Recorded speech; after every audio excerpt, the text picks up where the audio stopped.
Welcome back to Worst Seats in the House. Mike Russo, Anthony LaPanta. Which one of us is back from the mental break of last week? I think it's me. Yeah, I didn't need a mental break. Yeah, I needed one. I think we should do this. I think it's a healthy thing that maybe once every couple weeks, one of us misses the show for the other's sanity. Yeah, but you see, that insinuates that I have issues with my sanity. I have. I know you don't care about my blood pressure. December. I find it entertaining. Yeah, I know that. December 17th is our next live show. That is at Splitrocks. That is going to be our only live show of December, and then we will get going. We'll let you know when January, February, March, all that. We have one or two live shows every month, and I'm not exactly positive how many we were supposed to have in January. But how was Denver? It was Denver good. Was terrific. Yeah. Great chance to catch up with AJ, celebrate his 30th birthday. Crazy. It doesn't seem right to me that I have a 30-year-old son. Yeah. But it was a lot of fun. We had a couple of great dinners, cooked dinner at his place one night, then went out and had a great dinner in Denver the second night. So much fun to be out there. And it's always great when you get a chance to go catch up with your adult kids someplace. And so that means I must have met AJ when he was 18 or 19, right? Probably. Well, it would have been his senior year in high school. Yeah. And I never, unfortunately, got to see any of his high school games. Yeah, the hockey season hadn't started yet when he was playing that, which was actually a blessing in disguise for me because that was your year. It was the year that my father passed in November, the day we played in the state quarterfinals, in fact. But had the season been going, I would have missed a lot of that. In fact, the way the original schedule set up, we were just talking about this because we have a tradition on the day that my dad passed, November 9th, that we toast a 7-7 in his honor. And you've been a part of it a few times over the years. And this year when my kids all FaceTimed me when we were in Chicago, and it was the night we had dinner in Chicago. Before dinner, they all FaceTimed me, had a 7-7 in hand, and we told some stories. And we were just reflecting back on that fall. The way the NHL schedule had originally come out, the Wild were on like a 12-day East Coast road trip that would have fallen over that time when my dad passed. And, clearly I would have gone home for funerals and all that, but we didn't know we checked him into a nursing home the night before he died, and they told us it's going to be weeks. So there's no way I would have been there with him.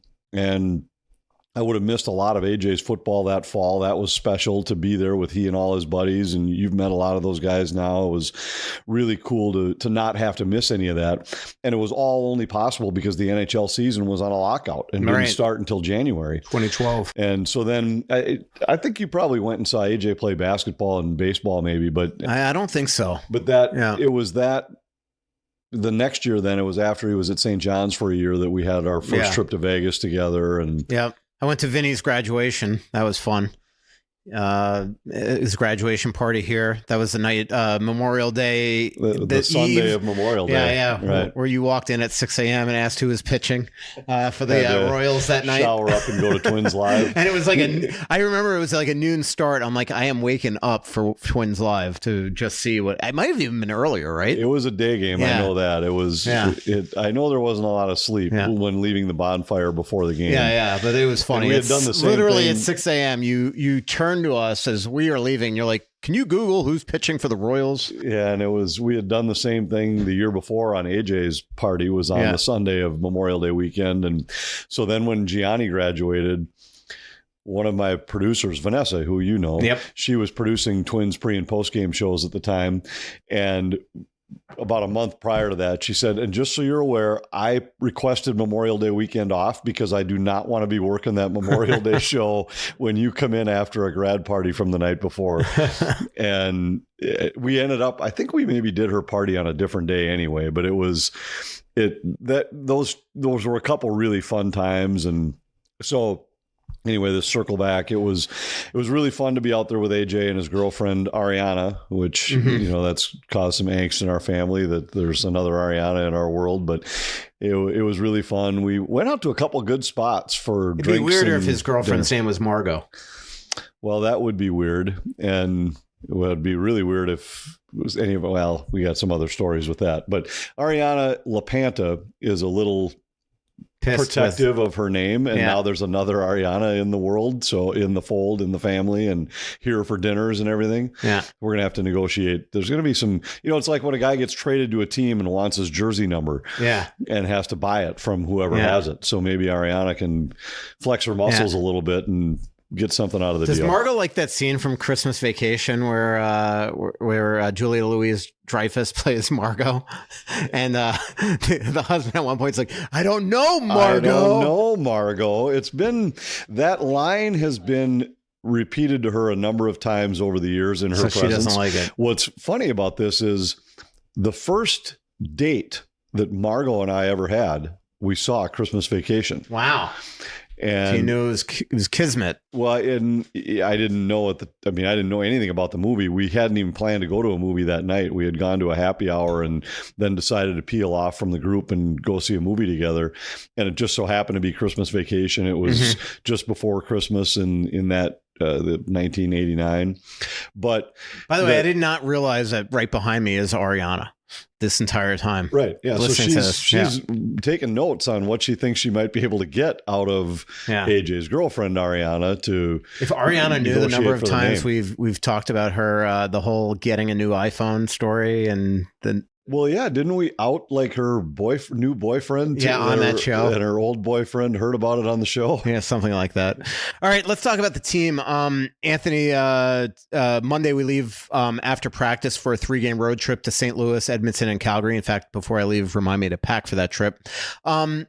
And obviously we'll find out at practice, and by the time this podcast is out, you all might know from reading on X and all the updates whether or not Joel Eriksson Ek and Jonas Brodin practice. John Hines said yesterday that he expects both to practice fully, so we'll see if that's happened. The Wild did call 2 forwards up today. They sent down Mikey Milne and Liam Ogren and defenseman Damon Hunt, which is a great sign that Brodin's coming back. But the fact they called up 2 forwards, does that just mean that it's Eriksson Ek insurance, or do we know that Eriksson Ek is out? They called up Devin Shore and Ben Jones, 2 veterans that were signed to be part of that. What we talked about all summer, right. Guys Better that could, And these are guys that fill different roles. They can both play in the middle, which is not where Liam Ogren's going to land. So I think it's for sure insurance, but it's also the type of player you need. You don't need a top 6 winger right now. What you need is a potentially 3rd and 4th line, right? Use somebody in more of a shutdown role, because if you don't have Eriksson Ek, we saw it the other night. You can play with Rossi, with Boldy in the middle if you have to. Hartman can slide into the center spot if you need. But what you need is a guy that can play in a role that Eriksson, where you could maybe at least fill half of Eriksson Ek's shoes. Did you watch? And again, by the time this podcast is out, we might know the answer. But did you watch Hines' presser last night? Post game, yes. Didn't it sound like he was insinuating that he might reunite the Eriksson Ek, Boldy, Kaprizov line? Like he kept on saying when talking about the number 1 line, well, number 14's coming back, and I don't know, I could be mixing up the context, but it would make a lot of sense to right now with Zuccarello out. Kaprizov did not have his finest game yesterday, and you just wonder if that might be something that they pull out of the chute, because that line was so good last year. Then maybe you have a second line of Johansson, Rossi, and Hartman or something like that. Well, I think it is what he's going to do. I think there's 2 ways to look at it. Number one is, yes, you load up that line, and that line was virtually unstoppable late last year. So you could do that. Another way to look at it would be to say, well, let's try to figure out how to get 2 lines going, especially when you're heading out on the road where you don't get to dictate matchups. And if it's me, I might start it out with, let's see if we can discover something. Let's put Eriksson Ek back with Johansson and Boldy, because that line was so good. And let's just see if something works with Rossi, Hartman, Kaprizov, or something like that. Because now if that line, put it on Kaprizov's shoulders to say, you carry that line. I got it. You don't have your buddy. You don't have Zuccarello here. You carry the line. And that way it makes, now you can play Eriksson Ek. Imagine going into Edmonton, and now you can play Ek, Boldy, and Johansson, or at least try to, against one of those top 2 lines for Edmonton. If you load up the 1 line, I don't think they're In fact, I asked Scoring Hines about depth it the is- other day, and he said, I think they're an uncheckable line, and they really might be. But now look at what the rest of your lineup looks like. Right. Who else is going to score? Yeah. And that is something that is starting to concern me with the team, because if you actually look at the analytics, this stuff is going to catch up to them. They've become well, it's going to catch up with them if they can't stay healthy. Yeah. Because Yes. if you have Zuccarello and you have Eriksson Ek, now you've Yeah. got two lines that those guys are going. The fourth, I love the makeup of the fourth line, and the third line I think is going to score more than they have to this point. Sure hope so. And they've shut everybody down. Yeah. So which has been great. So I'm not concerned about it if you're healthy. Mm-hmm. But if not healthy, we haven't seen enough, in my opinion, out of Liam Ogren to say this guy's ready to jump into a top six role and pick up the slack for somebody. I think he'll get there, and maybe he'll get there this year. And if somebody goes down long term, maybe he's a fit for that. But I think right now this is an indication. Like last night was another opportunity for him. We've talked about it. I've made the point so many times that when you're given that chance, you have to make yourself so impressive that you're impossible to send back down. The other night, he got a chance to play with Gaudreau and Hartman, which it's not like we're talking about playing with Kaprizov and Zuccarello, but you're playing with two pretty good players, two players that are on top of their game right now. And I just don't think Ogren did enough to say, I mean, right now you got a spot in your top six available. Had he shown something in that game, I think you'd say, all right, let's figure it out. We'll move somebody in the middle, move Hartman to the middle, move Boldy to the middle. Somehow, some way, let's keep this kid in our top six. And if he's not going to be in the top six, let's let him go down and keep playing in Iowa and keep building his game. I'm not saying it was the wrong decision to send him back down. What I'm saying is I don't think he came up and said, damn it, I want the spot. I'm ready for the spot. He just hasn't shown that yet. It is. I mean, unfortunately, it is the fact of life sometimes for young kids. They get called up and you don't get a huge window. And to your point, like with Zuccarello out right now, this would have been the perfect time for Ogren to be here for 3-4 weeks. Right. But last night play with higher skilled players. But last night, I agree with you. Like the only time I really noticed him was that one play where he was the trailer, and he showed that speed, and he got a great shot off, but it's turned away. But other than that, he wasn't very noticeable last night. No, he wasn't. Not noticeable enough. Yep. And it doesn't mean that Liam Ogren's a bust. It just means that right now he's 21, not ready to come up here and be in the top six. He's 20, actually, not even 21 yet. Right. And I just think right now it's a spot where he got an opportunity. He didn't make the most of it this time around. Maybe the next time he comes back, he will. But go back down to Iowa and make sure that your name's at the top of the list, as he did this time. A hat trick the last game he played down there. And so go down there and make sure that the next time somebody creates an opening with either an injury or a slump or whatever it might be, that your name is the name at the top of the list. And I think Ogren's got a future as a top six, well, I'd say a middle six player, at least in my opinion, right now in the NHL.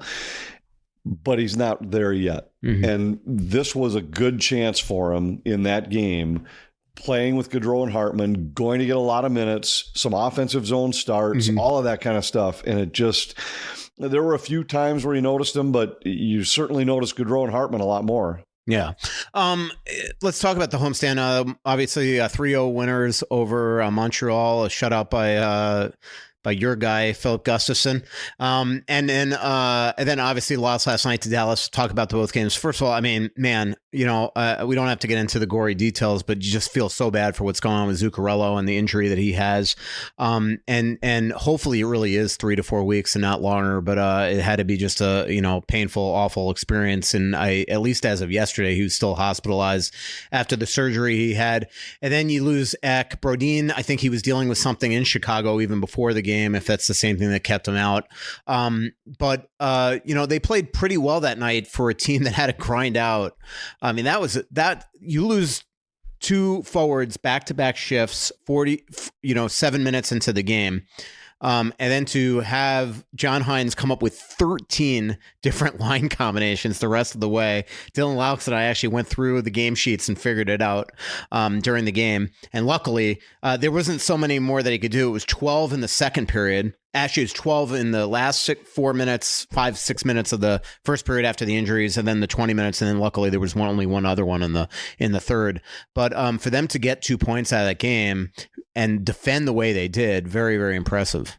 Against a team that I know is not great. Right, but a team that has some skill and that had scored a little bit recently in the games coming in. I thought it was a good win because of the way they played. Yeah. And all of the things you just mentioned were working against them, and yet they never strayed from the way they played the game, the way they defended, the commitment to the wild style, so to speak. And I really thought they carried that into the Dallas game. Mm-hmm. I thought the way they competed against one of the better teams in the league, I still think the team to beat in the Western Conference is the Dallas Stars. Foligno said that after the game. I thought that was interesting. Did he? And I agree. I mean, I think that roster is, I think they've got... Unless he misspoke, but he said the top team in the league, basically. They're going to be the top team in the league. I think they're the team to beat in the Western Conference. And Minnesota playing shorthanded and running on fumes still in the third period.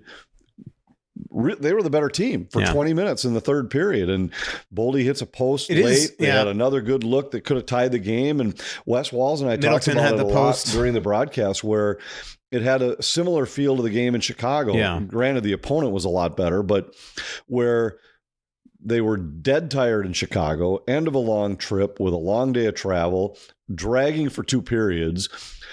But because they played with as much discipline and structure as they did for 40 minutes, they were in a position to get a point by scoring a goal against the Hawks.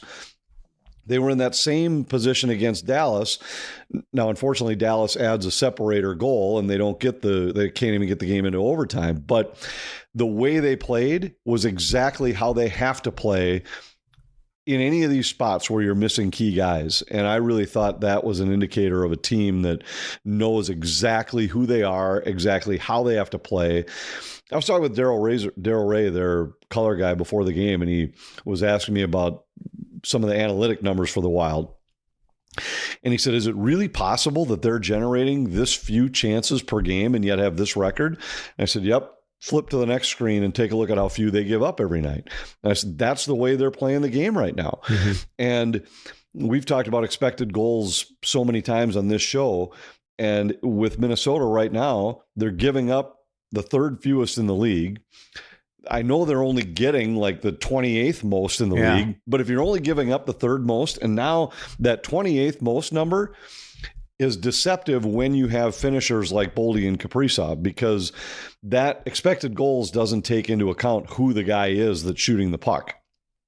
Takes into account a lot of things: where the shot came from, how many seconds it was since the last shot, how long they had been in the zone, all those kind of things. But you look at the sheet and it says this shot right here had a 9.8% chance to go in. Well, if it's Kirill Kaprizov, he's got a 39% chance to go in. So, and if it's Yakov Trenin, it's 0.1. Right, but that's why the Wild's numbers are those numbers are legit. It's just that their superstars are finishing, and what they're giving up is next to nothing. Yeah. And all those other guys, the guys like Trent and Foligno are a big part of that. They give up nothing.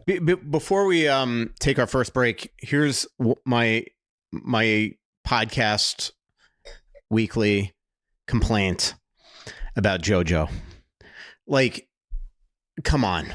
Like, Marco Rossi's stapled to the bench with 3 minutes left in that third period, and JoJo and Foligno are on the ice for the extra attacker. Like Marcus Johansson might have the most expected goals in history.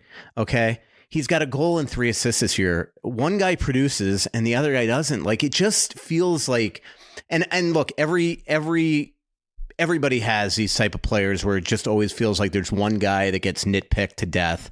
And I know they don't love Rossi's overall game right now, but I just think in that situation, I want to see Rossi on the ice. I don't want to see Foligno and JoJo. I mean, that Rossi has a chance to produce something to get you that tying goal. He does. Now, the only thing I would say is Foligno did win 2 puck battles because I thought the same and thing. JoJo had a great chance. Granted. All right, I know. And there were 2 plays where I thought the same thing at first. I thought, really, we're going to use Foligno in the 6-on-5. Right. Then he won 2 puck battles. One of them led directly to a Johansson chance, which was right up there with the best chances they got. Too bad it wasn't Rossi.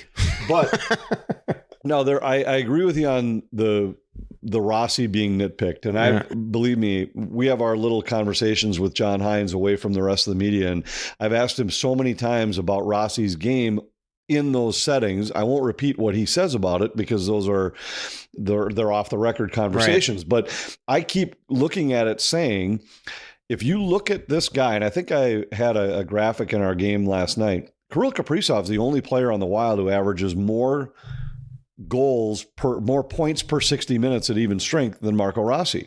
He's done almost all of this with next to nothing on the power play. And I see all the same little things that they do where they'd like to see more of a hard-nosed player. He plays hard, but there are just times where it looks like, okay, well, that would have been a good puck battle to win, which is all true. But when push comes to shove, he also finds his way into the score sheet almost every single night. And a great example is that Montreal game. Like, it was so clear to me in that game that John was not happy with his game, but yet who goes out and scores that unbelievable power play goal? Right. And that won them the game because they needed that insurance goal. They absolutely did. And so there's something to be said for the guy that just keeps finding a way. And there are subtle little plays that guys make. And sometimes you just say, well, it's, guy just happens to be in the right place. Well, he puts himself in the right place quite often.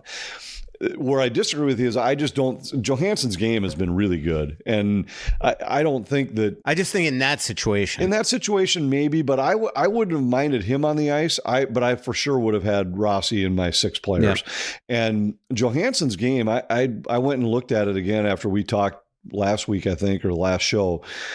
And if you really look, his numbers compared to Boldy and Eriksson Ek 5-on-5 are almost identical in terms of chances, high expected goals for, and even his actual points are not that different from those guys. But the difference is those guys get a whole bunch on the power play that he doesn't get. But don't you think that line let's do this. Let's take a quick break and let's continue this conversation. We'll be right back. Deer hunting season is here, and it's time to own your odds with OnX Hunt, the GPS hunting app trusted by millions of hunters. With the Hunt app, you'll have access to nationwide public and private land ownership information, waypoints, tracks, and much more, all at your fingertips. Go to onxmaps.com/hunt. That's onxmaps.com/hunt to sign up today.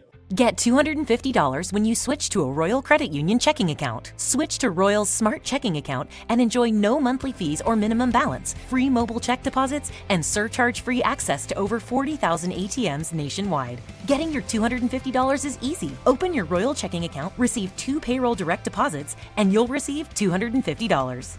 See details and open your account today at rcu.org/checkingbonus. Insured by NCUA.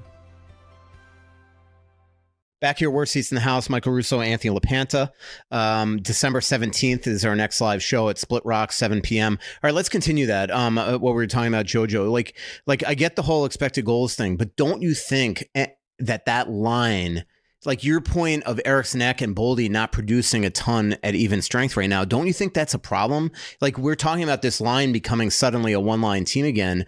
That line needs to produce at even strength, and that line there needs it's not going to be Eriksson Ek and Boldy that are taken off the team. Like, at some point they've got to figure out a way, and maybe it's going to happen later in the season, to get some sort of point producer on that line. Yeah, except the only thing I'd say is you can produce points by preventing points for the other team too. True. And so those guys, I don't know what the numbers are right now, but I'd looked at it going into the Dallas game, and that trio they were the best line in the NHL for the 3 previous games over that, whatever that stretch was, a week. Hey, actually, I saw that you came up with that. Does that definitely take into account the line? Yeah, because they haven't played it together a ton because Boldy keeps on getting promoted to, in Chicago, all of a sudden in Chicago, he was they played less, but the first 2 games. So it does take into account when they're together. Only when those it's three not just together. each 3 at different, their Correct. own individuals. It's only when they're on the ice together. Yep. And so I think it was in the 3 games, I want to say it was a total of 26 minutes or something at 5-on-5, because I think they only had 6.5 or 7 minutes together in Chicago because of all the juggling in the third period. But over the 27 minutes, it's like 85% attempts for. It was like 90% shots for. And if you look at their goals and goals allowed when they're on the ice together, I think they're +7 right now. I think it was 9 or 10-3 or 9-2 when they're on the ice, at least going into the Dallas game. That's a win. And so you could look at some other lines, like go to Pittsburgh. They got some lines who have scored 12 together, but they've given up 16. Right. What difference does it make? You look at the lines in Edmonton right now. I mean, they got some lines that have scored 15, but have given up 14. Well, I'll take the line that's 9-2 and go to war with them, and especially because you and I both know they're playing against the best most nights. Right. Any night that John Hines can get that matchup, he gets it. And so I think the line's been good, and I think Johansson's skating has been a big part of it. The other thing is, I think Eriksson Ek and Boldy have been so disciplined. If you watch, there's a stark contrast between the way they play and the way the Kaprizov, Zuccarello, and Rossi line was playing, where those guys take a lot more chances, a lot more risky passes. Yeah. Now they're scoring at a rate where you say, okay, I'll live with it. But when was the last time you saw Eriksson Ek or Boldy throw a blind hope pass through the slot? It's like every time they get it, nobody's there, we'll just throw it right back in the corner and go back to work. If it goes up and the that half has wall, been a big thing with Kaprizov. it has been, Yep. and with Zuccarello. And now those guys have been scoring so much that you just say, all right, well, I'll accept it, I'll take it. But when you look at what the Ek, Boldy, and Johansson line has done, and a lot of times if you watch, it's Ek and Boldy down along the wall, and then all of a sudden the puck will come free, and the number of times that Johansson's skating ability has gotten to a puck to keep it alive just by a subtle play of chipping it back into the corner and then letting those guys go back to work. John Hines put it in these terms about a week and a half ago. Somebody asked him about Matt Boldy's game, and he said, one of the things that has been different this year is he's more willing to play like Eriksson Ek than he ever used to be.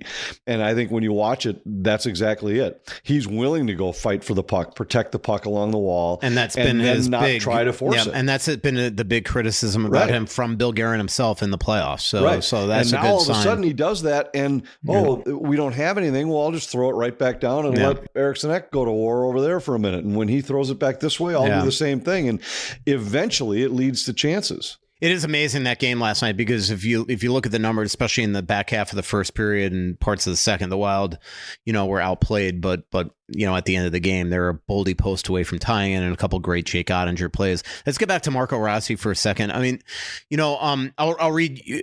I totally respect the fact that when you go into those, as you guys call them huddles, right? Or what do you call them? The cone of silence, because of the old Get Smart thing where they bring the cone down. Right. And so I totally respect that. What John Hines says there is meant just for yours only. But I did ask John on the record the other day about Rossi, and this is what he said. He says, going back and looking at certain things, I think everybody at times in certain games, maybe they're not at their best in certain areas. The context there was the Anaheim game where he put him on the fourth line in the second period. And then, by the way, he scored the big goal in the third and had an assist on Kaprizov's goal. He goes, when Marco is at his best and he's playing really consistent, and again, when he compliments him here, you got to look at it the other way if you're listening to this, of what he's saying he's doing when he's not playing well.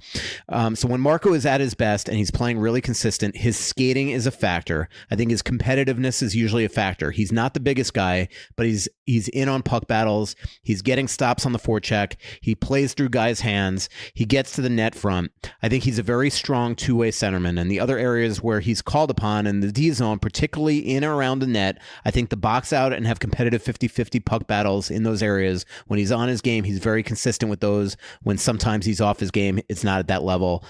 He is when he's, so the point is that if you read between the lines there, he feels his game is up and down, and in the defensive zone, those 50-50 puck battles, I pointed it out at the game in Pittsburgh, he stops a goal in that game if he just checks a guy.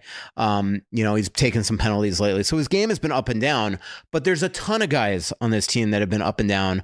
Yakov Trenin has been a lot of times down, and there are just certain guys that seem to get nitpicked. And I've seen this for my history with certain, there's just always that player. I mean, heck, Kevin Fiala was that guy here, treated very differently than other guys.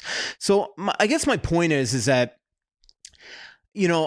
my biggest concern is that I think that this isn't just the coaching staff. I think it's upstairs too. And I am still convinced that they are going to trade him. I don't know when. I don't know if it's imminent or, by the deadline or next summer. I just think that they do not feel like he's the player to commit to long term. And I get it with Urov coming, the edict that they have to go out and sign free agents. And if they're going to sign free agents, they got to play somewhere. And we know Boldy and Kaprizov and Eriksson Ek aren't coming. Goudreau just signed the 5-year extension. Hartman and Fleener are here. But it just seems to me, for a guy that's done everything they wanted, skipped his sister's wedding, didn't go to participate in the Austria Olympic qualifiers.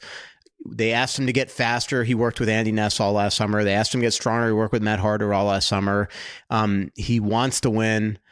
He's a total pro. It just seems like they are to cut ties with this guy at 22, and sometimes, in my eyes, treat him the way they are.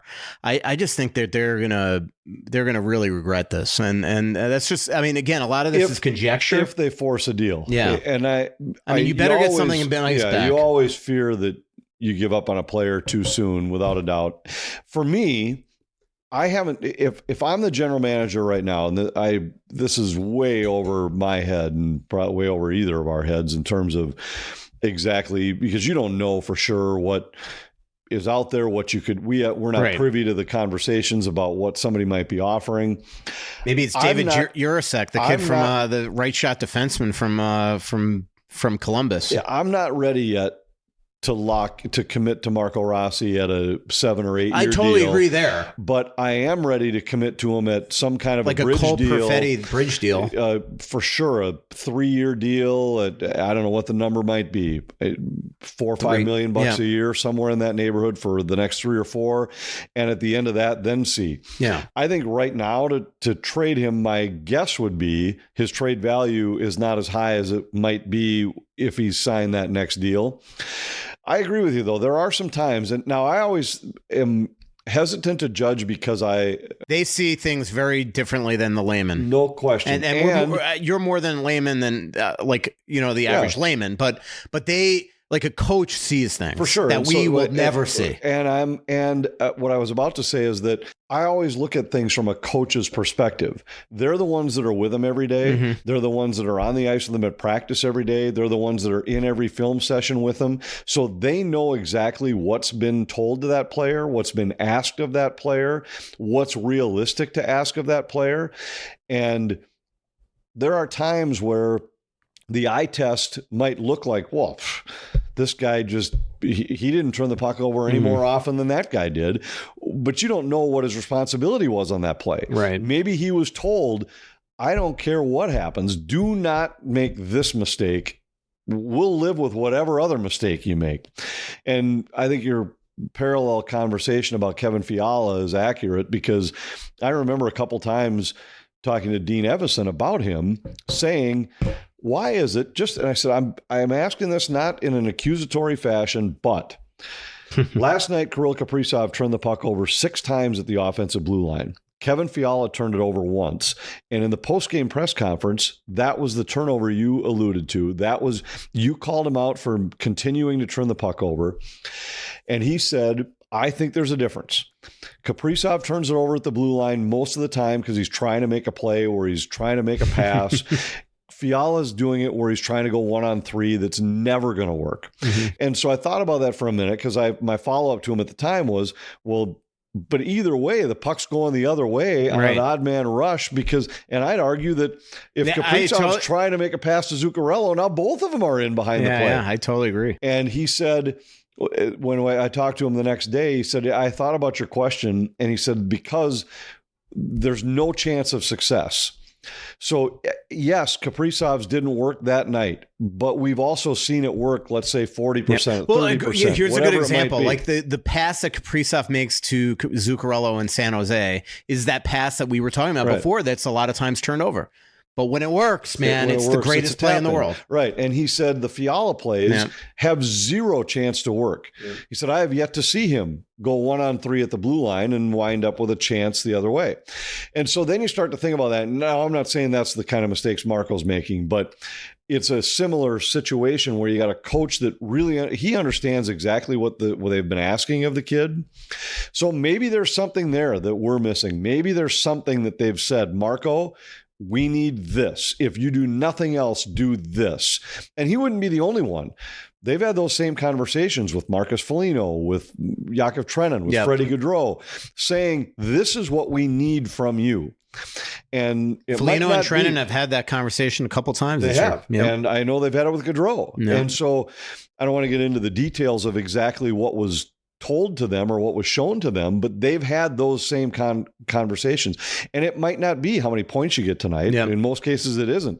This is what we need from you in this situation. So, to your point on Marcus Johansson, this is two coaches in a row that have trusted him a heck of a lot more than a lot of us that watch. So there's a good point there. And his skating ability has been different this year. He hasn't, last year down the stretch, it looked like he could play for a month and never be involved in a scoring chance. And now he's been right in the middle of a lot. Said that he looks at everything from a coach's perspective. For the record, he retired as defensive coach for Totino Grace this year, and they went 12-0. Well, they're not done yet. They're in the finals. I know. So I did go watch them play. Do you get a ring just for like thank you for retiring? If they win it all, do you get a ring? Yeah, they'll have. I'll probably be honored at the banquet this year just for stepping aside. What was the turning point, Coach? It was when Anthony decided not to coach anymore. When he retired, and all of a sudden our secondary is locked down.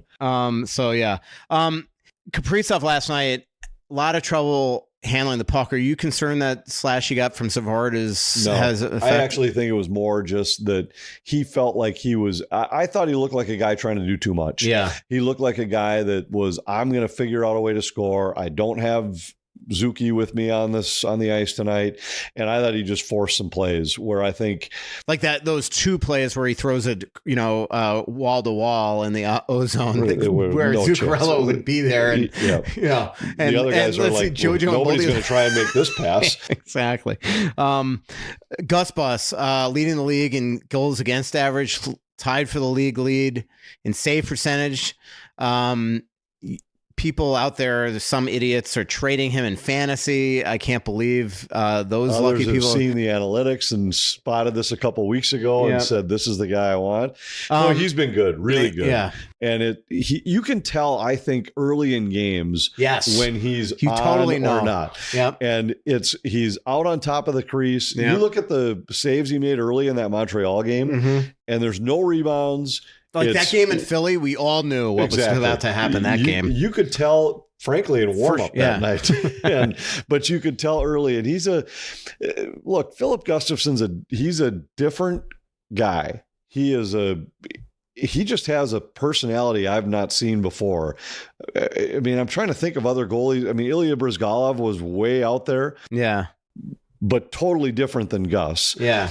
Gus is, he does riddles during games where he'll go to I did this story last year where he'll go to the bench. He's like, hey, what's an animal that starts with the letter Q? Like in the middle of a game, stuff like that. And then he's the only player on the team that still doesn't have an iPhone, which is like the vein of the team services guy existence. The green bubble guy. Yeah, the green bubble guy. But yeah, he's been excellent. And it's frankly the reason why Fleury can't get in right now. I mean, the guy hasn't lost in regulation yet.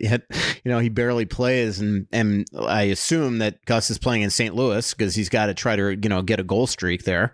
And then, now here's the question. Do you you throw him against? Do you just go Gus, or do you say Gus, Fleury, or do you go Edmonton, Calgary? It's not back to backs. Yeah, I mean, I think it just so much of it depends on what happens in these games. Yeah. If you go to St. Louis and Gus plays and Wild win 3-1 and Gus plays great, yeah, I go back to Gus again. Yeah, and I don't know why you wouldn't. You have to have 2 goaltenders in this league, but not this week.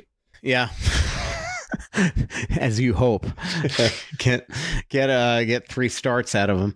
All right, so let's you know what I was also thinking, like this team, it's the same team for the most part of last year, but the 2 big differences: great goaltending, which you and I have been singing that, like we've been saying all last year, that if they just got goaltending, they would have been a playoff average team. Goaltending. But then Spurgeon back, and it's just such a huge thing. It's totally different with Spurgeon back. And did you see I think I shared with you the top 2 defensive tandems in the NHL in terms of expected goals for when they're on the ice?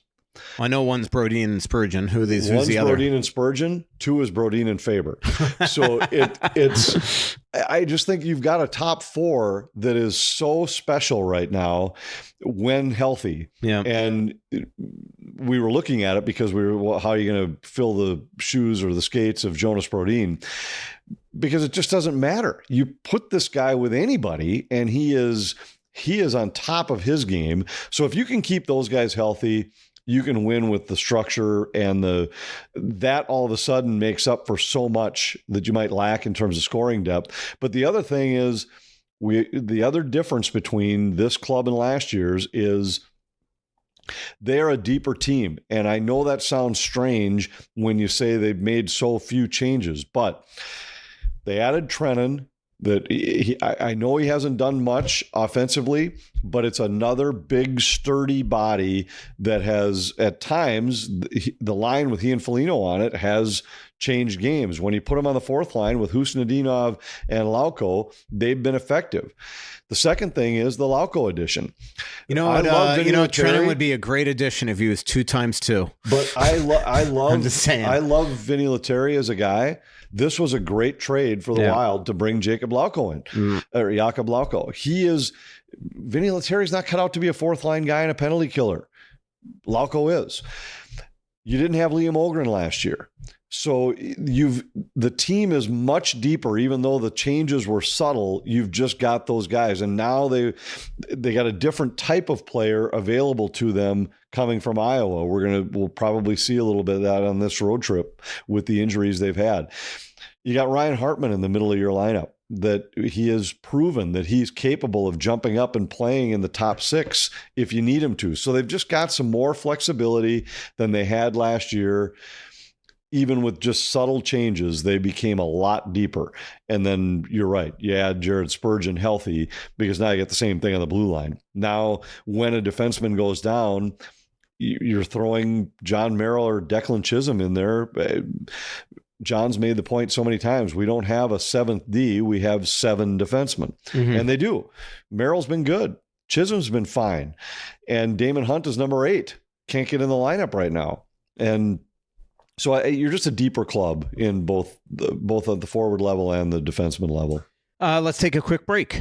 Hey, it's Russo, and I'd like to share my experience with Aquarius Home Services. From ensuring worry-free water to handling my plumbing and electrical needs, they've made a real difference for me. And as winter approaches, their dedication to keeping my furnace running smoothly brings me peace of mind during the long months that I'm on the road covering the Wild. And what sets Aquarius apart is their commitment to being a local family-owned business. They prioritize their customers, offering transparency, upfront pricing, and respect for your home and time. I highly recommend Aquarius. I've been a customer of theirs for years. They're absolutely incredible. You can reach them at AquariusHomeservices.com, and just trust me, you won't be disappointed. Aquarius, earning the right to be recommended. That's why I've done it for years on the show. Don't forget to mention that Russo sent you. When it comes to great steaks, it's all about the marbling. And there's a 1 through 12 scale for marbling that will measure what the quality is of the steak. And for Feller's Ranch Wagyu, it's some of the best you'll find. They won't sell their steaks unless they're at a marbling level of 6 to 10 on a scale of 12. It's some of the best steaks you'll find. Just for reference, USDA Prime can be called USDA Prime as long as it's at 3 or 4 on that same scale. This steak is some of the best I've had. You can find it at fellersranch.com. Their vans are in the cities every week. They can deliver it to you. There are also a couple of spots within the cities where you can pick it up. You won't be disappointed. If you're having a great meal and you want to have steak, there's no place to go that's better than Fellers Ranch. Back here, Worst Seats in the House. Michael Russo, Anthony LaPanta. Final segment of the show before Sunday dinner. And we got a treat tonight. Yeah, we've got steaks from Fellers Ranch. Nice. We're going to go flank steaks tonight. Great, I love flank, and it's going to be terrific. We're going to try it with I'm going to make a little sauce to go with it. So I'm excited about it. But yeah. I hadn't prearranged it with the Fellers guys, so I had to stop by a place. There's a place in White Bear where they carry the Fellers steaks. Flicker steak place, I think it's called. So if you're out in that neighborhood and you're looking for steaks, check it out. They had a great selection, actually. And I went there only because I wanted to get flank steaks, because I specifically wanted to make this tonight. And when I checked it out, I was like, hey, this is the place that carries Fellers. So if you're out in that area, stop in there. They got a great selection. Have you been watching the Chicago Blackhawks besides our game there the other day? And no. I know though they beat the Blackhawks in the Wild, and they were really structured that night and worked hard and defended hard. But my God, like Connor, I watched the last 2 games. Like last night when I got home from the Wild game, I watched the 3rd period of the Vancouver game. He's a turnover machine. He hasn't scored in 9 games, I think now. Well, it is. We were talking about Marco Rossi the other day. Rossi has better numbers than him. Yep. His numbers were similar a year ago. They're better now. I watched their 2 games leading up to the game against the Wild, saw the same thing. Was absolutely dumbfounded that they played with the kind of structure they did against Minnesota. Because prior to that, the games leading up, I would have thought Minnesota could score 6 against them. And then they all of a sudden showed up and played a really disciplined game that night. I don't know what happened. They checked hard. All right, let's go to some Twitter questions. I got a question here from Hebrew Scribes. Wants to know, is Mika Zibanejad going to get his head out of his ass, Anthony? I haven't watched much of the Rangers lately because I don't have any Rangers left on the Burgundy Panthers. So he didn't start out well this year. I've loved that group though in New York for years, and the way they play, the responsible 2-way game, and the combination of he and Kreider, and it started with Zuccarello as their 3rd wheel on that line. I know. Zuccarello, that line gave me a coronary one night in New York where the Wild blew a 4-1 3rd period lead with Kemper in net, and I don't think I saw one of the Rangers goals because I was constantly rewriting my story for the Strib. I remember a game. That was the night where I thought Chad Graff was going to quit sports writing. He looked at me. He's like, at one point, like 4 minutes later, he's like, what's going on? What's going on? Like, what's going on? You know? It was. I remember the night. It was a crazy night, and it ended up being a 7-5 game. It was think, crazy. if I remember right. It was nuts. I think the Wild lost 5-4 that night. I think it was that. Yeah, that maybe could be. Maybe with 6-4 with an empty netter. It was not fun. I had a game like that in Arizona once where it was same thing. Like I never saw any of the goals because I was constantly updating my story. Yeah, it was a game like that in Denver one night where I got yelled at in the press box. I think that was a game where Mikko Koivu had an overtime winner in that game. I could be wrong. Let's go to some Twitter questions because actually some of them I really like this week. Not actually, but you know what I mean.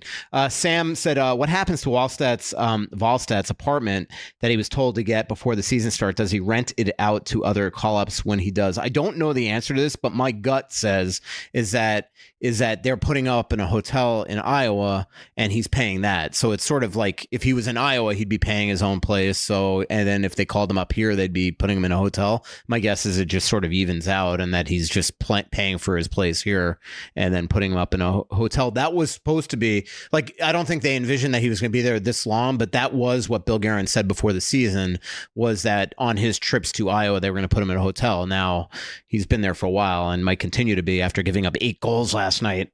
In 5 in a 9-minute stretch in the third. The way the goaltenders have played in the NHL. Yep, but we're exactly. assuming 2 goaltenders in the NHL stay healthy. Top Shelf Hockey says, with injuries, could we see Ryan Hartman getting a chance on the top line for a while? I mean, it's possible because I think the Boldy center experiment's probably over with. But again, I'd be curious to see if he tries as I loved your points though about why maybe you wouldn't go with Eriksson, Boldy, and Kaprizov. But if they do, obviously Hartman would be on the second line, but the other thing, you're right. I mean, if you have Johansson, Eriksson Ek, and Boldy, and then you have a Rossi, Hartman, Kaprizov line, that could be a really good line.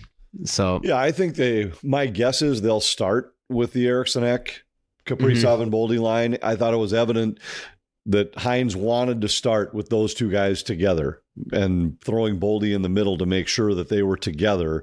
And part of that might have been driven by how well they played together in Chicago. Yeah. But he clearly wanted to keep those two guys together. So my guess would be at least to start. And to that point, Boldy's tying goal in Chicago, he was centering Zuccarello and Kaprizov, and his winning goal at home against Montreal, it was the same thing. He was playing center on a line with Kaprizov. So, sometimes it's recency bias, and he saw how dynamic they could look together. But faceoffs to me were the concern, and obviously that faceoff goal last night was tough. But to John Hines' point before the game, everybody is like the goal the Wild score, offensive zone draw. He puts Marco Rossi on the ice. Rossi wins the draw, right? And then Boldy to Spurgeon with the Kaprizov tip. But that's why I think there should always be a natural center.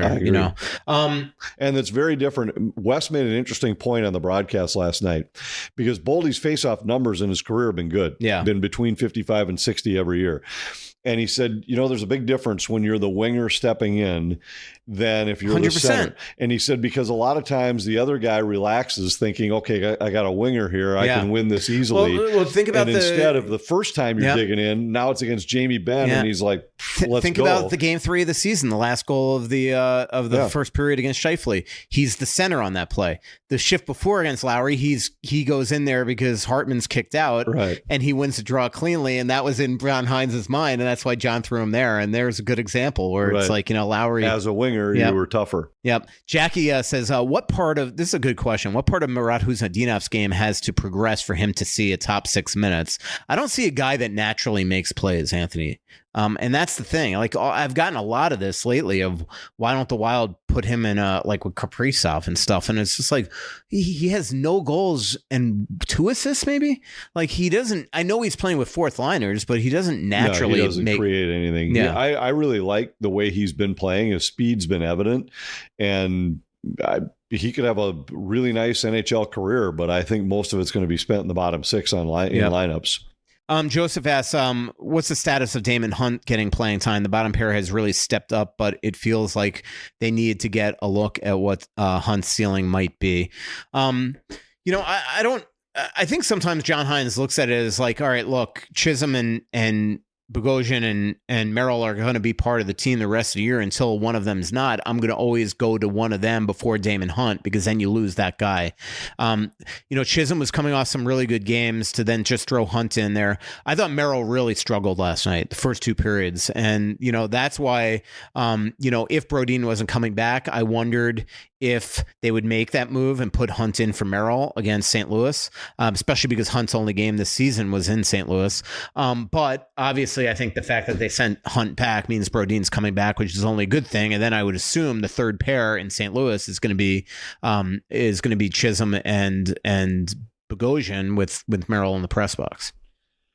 Possibly.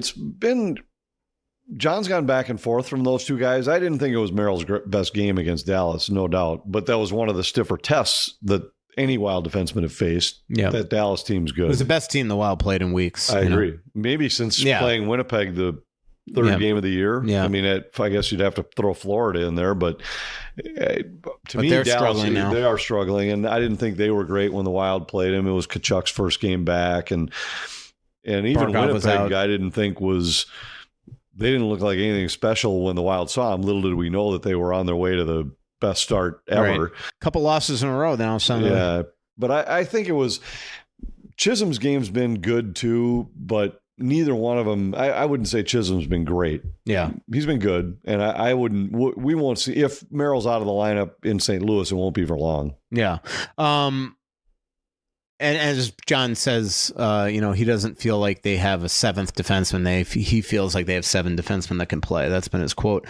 Kylo asks, And this is a good question. I'd like to get your thoughts on this. He goes, why does it feel like the Stars will forever be my boogeyman? Are there any teams the Wild live in the nightmares of? Yes, definitely. I mean, we've seen it up until this recent Chicago, Montreal, San Jose, Arizona at a time.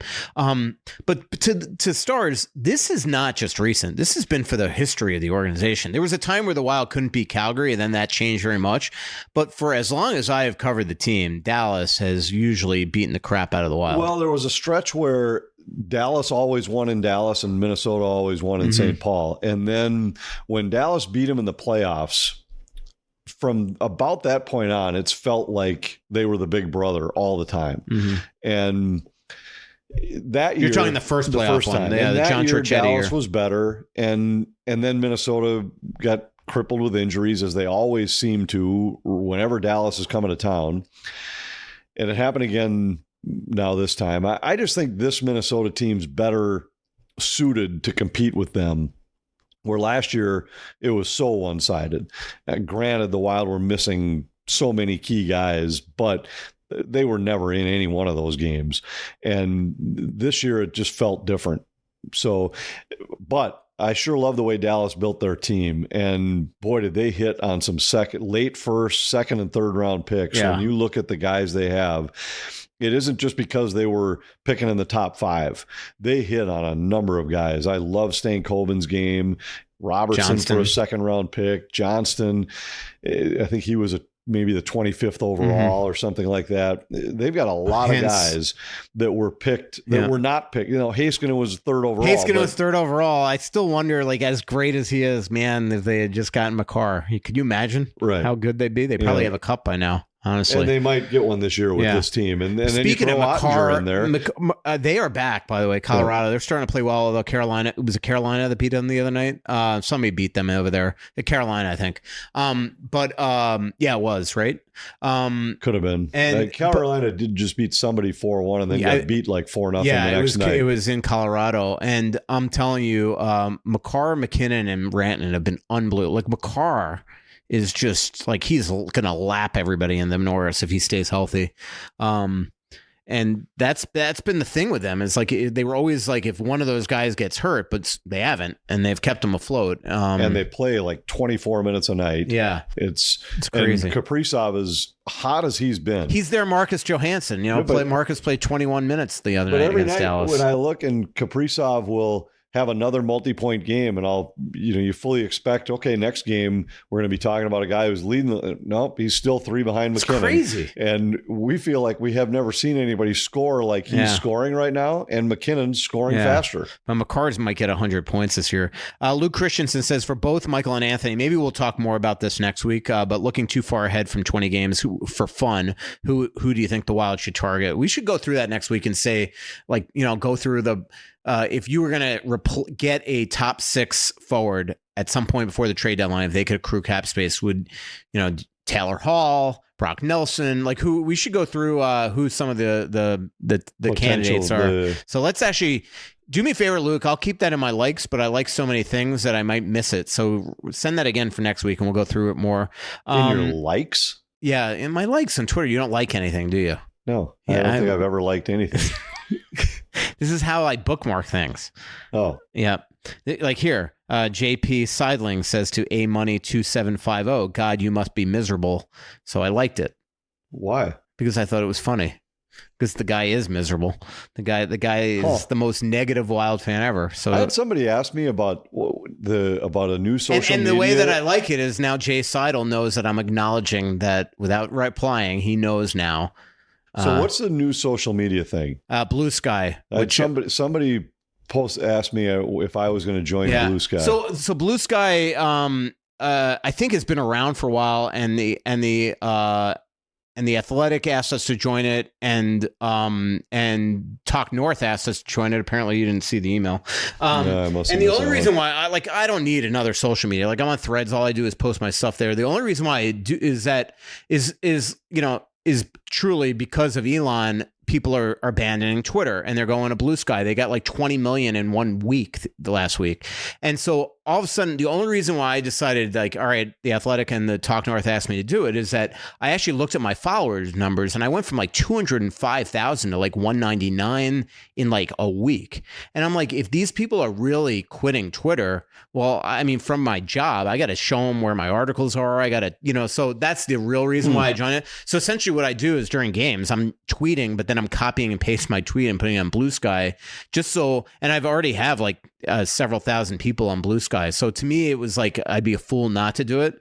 I get people are, you know, on both sides of the aisles or, you know, think it's, you know, some think it's stupid and all that. But to me, it made all the sense in the world when I'm watching my follower numbers just plummet on Twitter. Well, obviously those people are going somewhere. And if they're going to Blue Sky, I want them to be able to see when I write an article and all that stuff. So I'm essentially trying to show respect there. Let me see. Anything else, Anthony, that you want to talk about?